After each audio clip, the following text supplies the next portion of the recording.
Good morning. Good morning. Hello, everyone. We are back live for week 2. Last week, I thought last week was really good. Last week, we talked about what is grief demanding? Why is it knocking at your door? And when it's knocking at your door, what is it asking? And today's going to be week 2. And I'm not answering the question yet, but I have some more information for you of what happens when you don't answer what grief is needing. Last week we talked about what grief was demanding. Why is it demanding your attention? Why is it coming up and tapping you on the shoulder? This week we're going to talk about what happens when you don't answer to the demand. Because avoidance is not neutral. When you avoid the grief, you are not in neutral. You are not going to get into a neutral stance. You're just not. I'm telling you, it has a purpose that it's serving. Doing nothing is still doing something. Let me repeat that.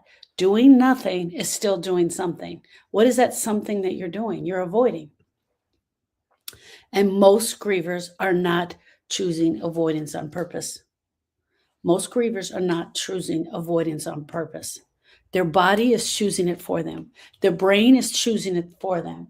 Their nervous system is choosing it for them. When we avoid the grief, it's not that you are choosing it. It's that your body and brain don't know what else to do. I want you to know that avoidance is not neutral. Is that what I said? Is that what I said? Neutral? It's not neutral. When we avoid, what is happening is our little body can't take it anymore. Our little heart is so broken, it cannot take the grief. It can't take the grief. So it does this thing where it looks the other way. It starts to go this way. And here's grief.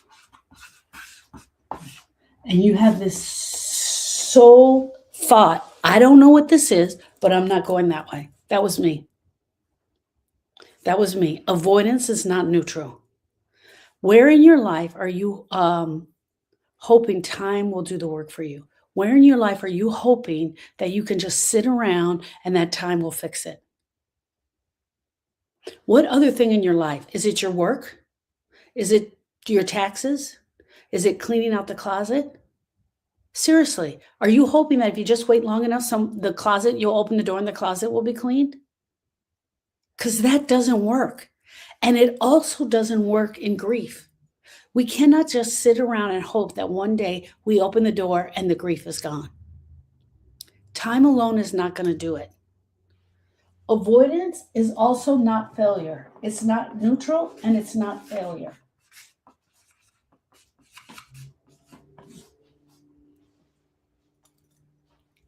You're not failing because you avoid.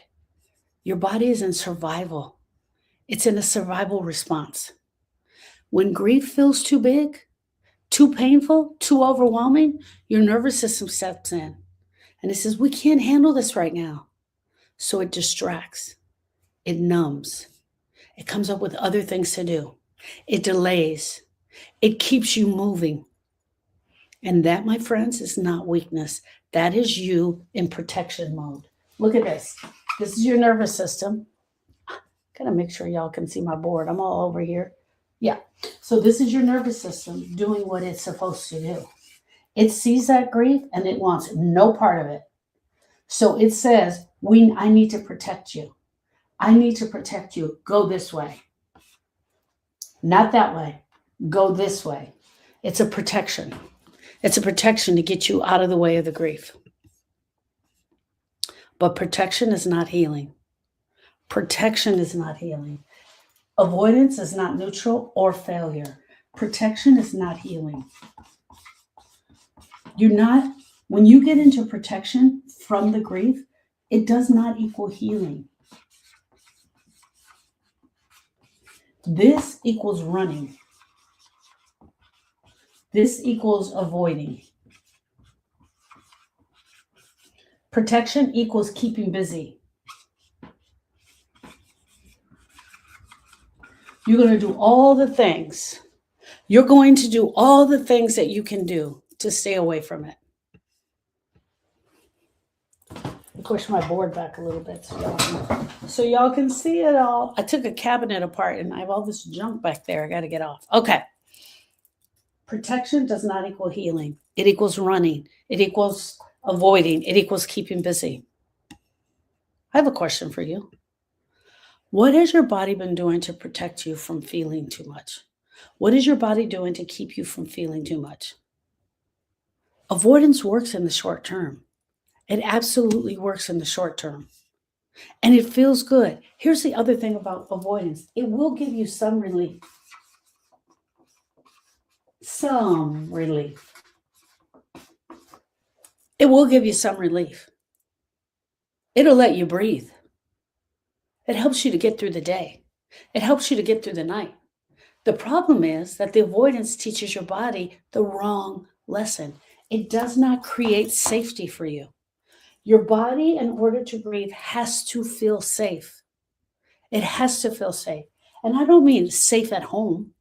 I don't mean safe in your bedroom. It needs to feel safe with processing the grief. Your body has to feel safe with processing the grief. When you feel safe, what you are teaching your body is you're teaching the nervous system that it's okay. But every time you avoid, every time you keep busy, every time you run from this, you're teaching the nervous system that this is dangerous, that I must escape this. And once your body learns that, it keeps the alarm system turned on because all it sees is danger, danger, danger, danger, run, danger, danger, danger, Will Robinson, run, run. So doing avoidance techniques, drinking the wine, shopping, scrolling, sleeping, eating, all the things that we do, it gives us some relief from the pain. But you're not teaching your nervous system to be safe. I can process for 5 minutes. I can sit in this for 5 minutes and I'll be safe. You're training the alarm system. You set up off an alarm system. Here you are, my little friend, the griever. Here you are, grieving. Here you are. The nervous system is there. It is on full alert for danger, right? And you know this hurts. It totally hurts. So you drink the wine.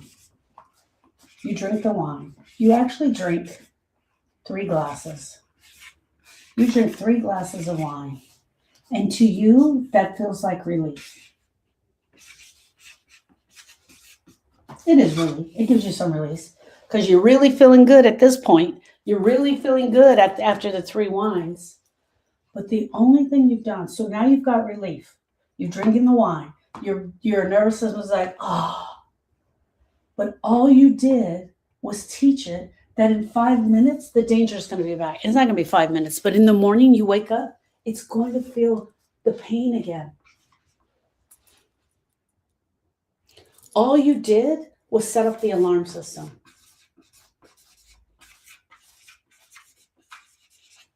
All you did was set up the alarm system. What does relief look like for you right now? And how long does it last? If you can get moments of break because you're doing the wine, now it's not just wine. We eat the cookies. We do the shopping, right? We scroll on TikTok. We do all the things. It gives us some relief. The nervous system quiets down for a minute, but it only works for a short period of time. And that's the problem. This is where people get confused. They think the grief should be quieter by now. It should have shut down. They think that it should be softened. But the grief gets louder because the avoidance trains the body to stay on high alert. High alert, high alert, high alert. It starts to scan for danger everywhere. Your brain starts to scan for danger everywhere. Trust me when I tell you this, because so many grievers come to me with so many thoughts. I can't do this. I can't do this alone. I'm going to be like this for the rest of my life because the nervous system is scanning for danger. The pain is never supposed to be integrated into your life. You are not supposed to live as a woman with grief pain for the rest of your life. You're not supposed to postpone the pain because it's not going to shrink. It just waits. You have the wine at night. You have the cookies at night. You go on Amazon and you shop till your heart's content, and then you start scrolling. Maybe you do all of this. Maybe you do all of this. So, but you started this at 5 p.m. By 10 p.m., you feel great. You feel so much relief. You can't even believe it. You're like, man, I feel so much relief. And when you wake up tomorrow at 6 a.m., it starts all over again.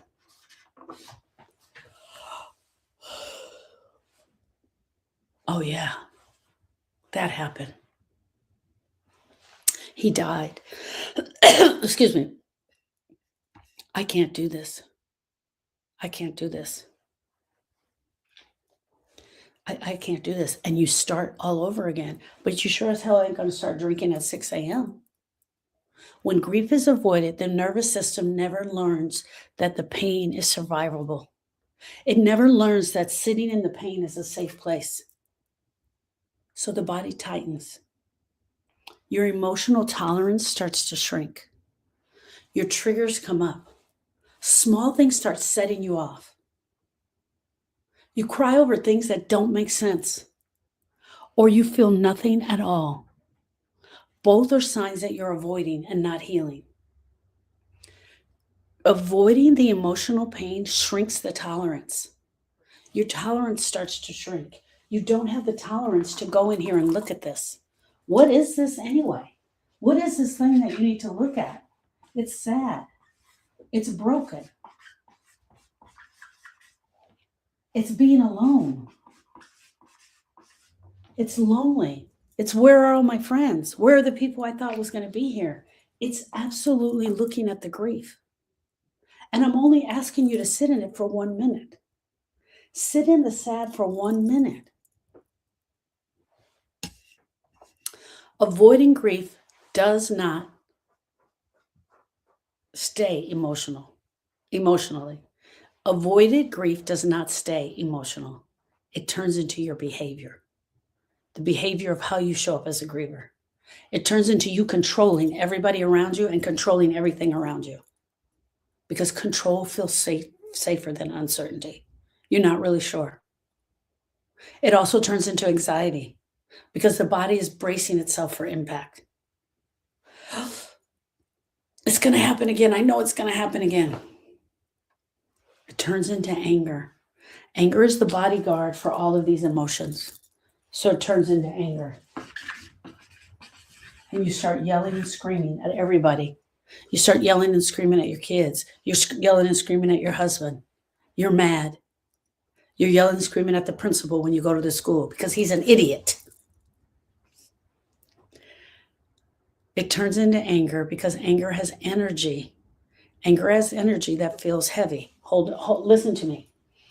We don't think we're supposed to feel sad, but we are absolutely okay with feeling anger. Because every time we feel the anger and it comes out of our mouth as yelling and screaming, something blows off of our heart.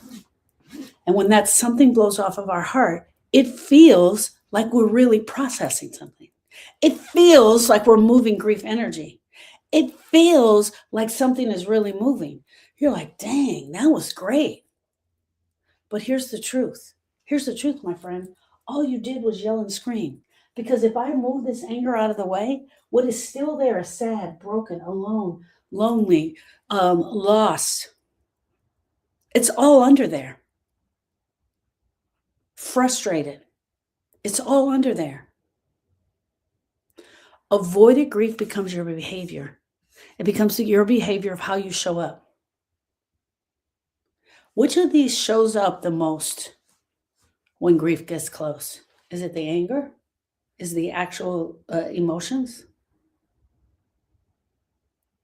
For some people, avoiding the grief turns into overworking, staying busy. We don't do this, we stay busy. We take the extra shifts at work. We take all the extra shifts. We volunteer at the church. Oh yeah, I'll do that. No, don't worry. No, girl, I need to keep busy because I can't be thinking about what's going on in my life. If I can stay with you, then I can stay busy. I don't have time to think about this grief. I got to stay busy. That's the other thing. I stay busy. For some people, it turns into overworking, and that becomes a strategy. Stay busy. Be strong.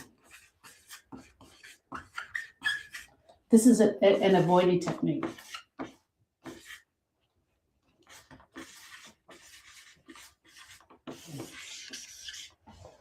This is the way we avoid. We stay busy. We think it's a strategy. We never slow down. As long as we don't slow down, we don't have time to feel anything. We start caretaking other people. Let me take care of that for you. We start caretaking other people. We start taking care of all of their needs. We overwork. We stay busy. We do all the things. Focusing on everyone else, guess what happens? It keeps the spotlight off of ourselves. I'm speaking to you from personal experience. This was Sharon. And the whole time that I was concentrating on Erica, guess who didn't have to grieve? Guess who did not have to grieve? The whole time I was taking care of my little sister who had lost her child, guess who didn't have to grieve? Not only that, I was planning the funeral, I was making the phone calls, I was doing all the things. Lining up the mass, seeing what songs we're going to play, talking to everybody on the phone. As long as I was doing all that, I didn't have to grieve. For others, it turns into being perfectionism. If everything is in order and everything is right, maybe inside we'll feel stable. And for some, it turns into withdrawal. We withdraw. We withdraw from family. We withdraw from friends. We withdraw from work colleagues. Some of us even go and quit our jobs because pulling away feels safer than explaining what hurts. Busyness is not healing. Caretaking is not healing. Taking care of everyone is not healing. It's not. What do you reach for when things get quiet? What do you reach for? What are you grabbing for? When it gets quiet, do you let the pain in? Do you let the grief pain in when it gets quiet? Do you allow it to be there? Hey, Miss Becky, do you allow it to be there? None of these mean grief is gone. They mean grief has nowhere to go. It has nowhere to go. Grief without a place to go will leak out sideways. So here's the grief. But then all of a sudden, you start feeling the grief leaking out of every aspect in your life. Everywhere you go, the grief is leaking out. This is why grief keeps demanding your attention. Last week, I talked about what is grief asking for. Today, I'm telling you, it is demanding your attention. Not to punish you. It is trying to finish something your system did not complete. Your loss interrupted this grief, your life. It interrupted your life. Your loss interrupted your life. Now we no longer feel safe. Our future plans have changed. What am I going to do without him? Where am I going without him? The body remembers the interruption even when the mind tries to move on. Your body is going to remember, and grief is going to start leaking out into every aspect of your life. Your grief is unfinished business. Your grief is the unfinished business. You're not broken. You have unfinished business. Things you need to go in and look at. What part of your loss feels incomplete or unresolved? A lot of people don't know the answer to this question because they don't really know what I'm asking. What is something that, if I could bring your person back down here, if I could give you 10 minutes, you're going to get 10 minutes, what's something you would say to him? What's something you would say to her? What is something that you never got a chance to say that you really wanted to say? Did y'all have a fight on the day that he left? Do you need to apologize for the fight? Do you need to tell him how amazing he was? Do you need to tell her she made your life worth living?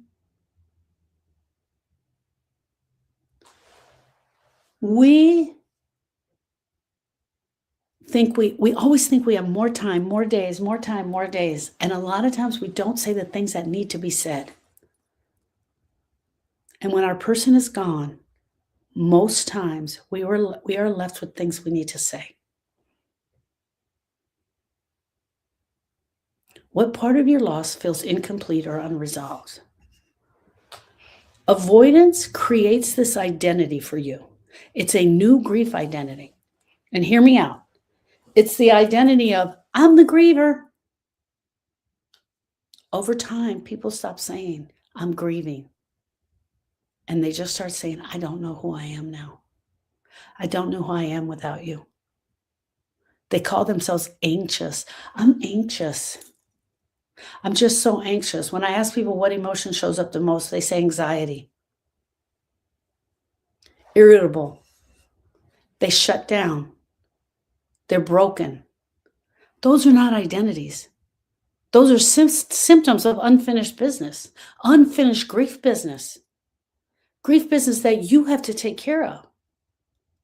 Symptoms are not your identity, and neither is grieving. You are not the perpetual griever. Now, grievers have choices, and you could choose that, absolutely. You can absolutely choose that. I get it. I hear you. I see you.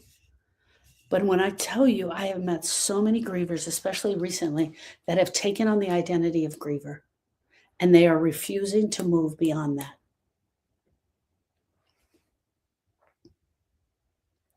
You grieve. We are all grievers. We will all have multiple grieving experiences, but we come in and out of grief. Grief is a process that we go in and out of. It was never meant for us to park our butt right here. Grief was never meant for us to park our butt.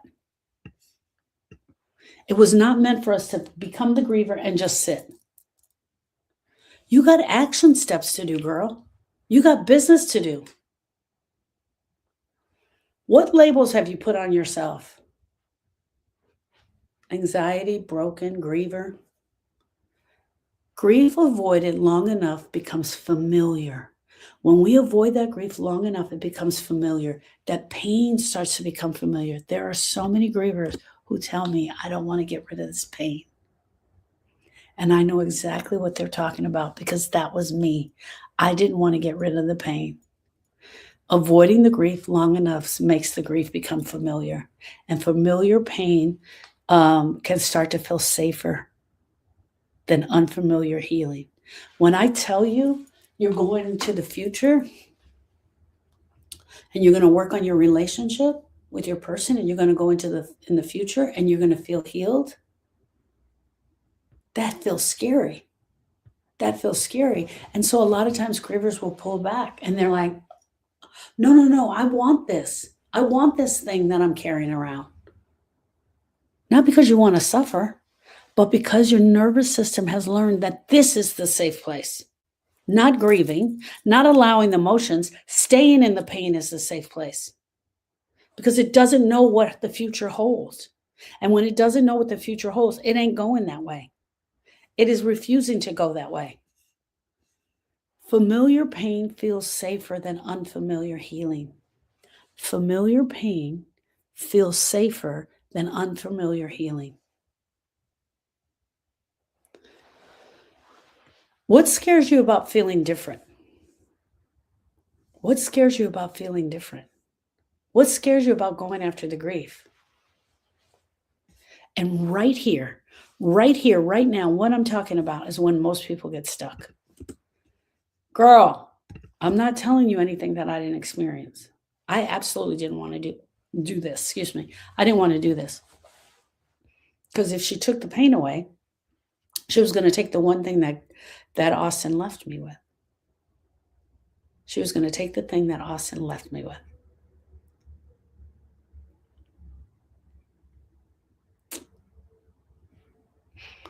Not because you're doing the grief wrong, but because you're stuck and you're scared of going into the future. And this is the biggest part, because no one has taught you how to do this. No one has said, hey, in order to move beyond this pain, you got to feel the pain. And the pain sucks. Lean into the suck. Let the pain be there. The only way out is through.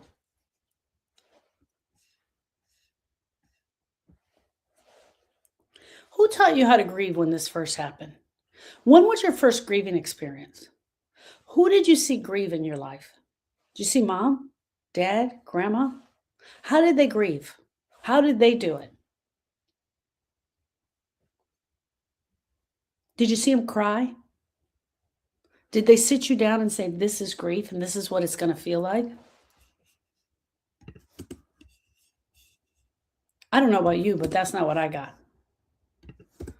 What I got was watching parents be strong, take care of the funeral, do all the things that needed to be done, run the show, get the potato salad, get the ham, take it to the house, make all the calls, call the priest, call the church. That's what I got. That's what I saw. That's 100% of what I saw. And when I tell you that's also who I became, that is also who I became. When Austin died, I was the exact same as what I saw my parents do. As a matter of fact, at the church on the night of Austin's rosary, my parents are Catholic and so is my sister, so they buried him in a Catholic service. On the night of Austin's rosary, my dad walked up to me. He was standing on the ground. My dad was 6'4". My dad was standing on the ground. I was standing on steps, so we were eye to eye to each other. We were like this. And he walks over to me. He goes, I don't like where you put the cookies. Oh, you don't, do you? That's what I said to him. Well, I'm the aunt now, and I'm the one running the show. And what that meant was, when I saw you do this with T. Carroll, you were in charge, you did this, you ran the show. I'm running the show now. And my dad would do this thing. He wouldn't talk. He would just lift his head. And that's what he did. And we both laughed. That meant, that conversation, you guys, meant what I was telling him was, I saw you grieve. I saw how you did it. And now I'm doing it exactly how you did it. I'm running the show now. I'm in charge. I'm the one avoiding. I'm the queen avoider, just like you were. So step back, sir, because that's where the cookies are going. Who taught you how to grieve when this first happened? I watched them. I watched them do this. And this is the work that I teach inside of the grief school. We do not rip grief wide open and leave it exposed.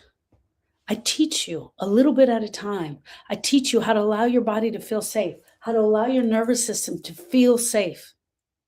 Little bitty pieces at a time, and we build structure. We teach your nervous system that grief can move without destroying you. Why? Because structure creates safety. What would it mean to learn how to feel without falling apart? What would it mean if you could do this grief thing without falling apart? Look, girl, you're probably going to cry. There's nothing I can do about that. You're probably going to cry. Shit, I might even cry with you.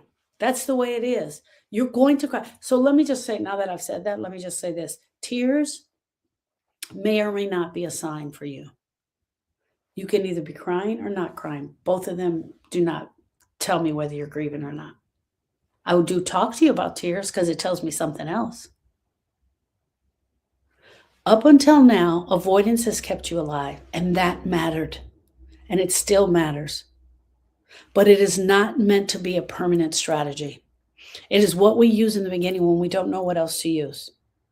At some point, the protection that you've put around yourself is going to become a cage. And that protection of avoidance is going to become a cage. And grief will keep knocking until you answer it and answer it differently. You will feel stuck until you start to do something different. What is grief still knocking at for you? What does it still want? Is it about understanding? Is it about you understanding? Or is it about you ignoring the grief? Is this a delay? Are you causing a delay because you're ignoring it? And you being in the delay because you're ignoring it and avoiding it, it comes at a cost. It costs us not to grieve. It costs us not to grieve. Millions of dollars are lost every single year because we don't grieve. Because we do not grieve. But the moment you learn how to sit with the grief instead of running from it, everything starts to change. Look, you're not doing the work you need to do because you're avoiding. You go into work and you're just staring at your computer because you're avoiding. It costs millions of dollars for us to grieve. It's costing you money. It's costing you time. It's costing you energy. And more importantly, it's costing your love. It's costing you your love for your person, because when we remove the pain, what comes up is the love. What would you be willing to do differently if you knew you weren't going to drown? What would you be willing to do differently? Okay, friends, that was week 2. That was week 2. What happens when you don't answer grief? And next week, I'm really excited. Next week, we're going to be teaching what is next week? What it actually looks like to answer. What it actually looks like to answer without drowning. I want to answer the question that I asked for you. I asked you, what would you be willing to do differently? And I'm going to be answering that question. What would it look like to actually answer grief without drowning? All right, friends, I want to thank you for joining me today. This is a 4-part series. That was part 2, and I'll see you next Monday at 10 a.m. for part 3. I love you. I see you. I am you. We got this. We're going to do it. We're going to do it together. I'm going to be your witness, and I'm going to help you through. Bye, friends.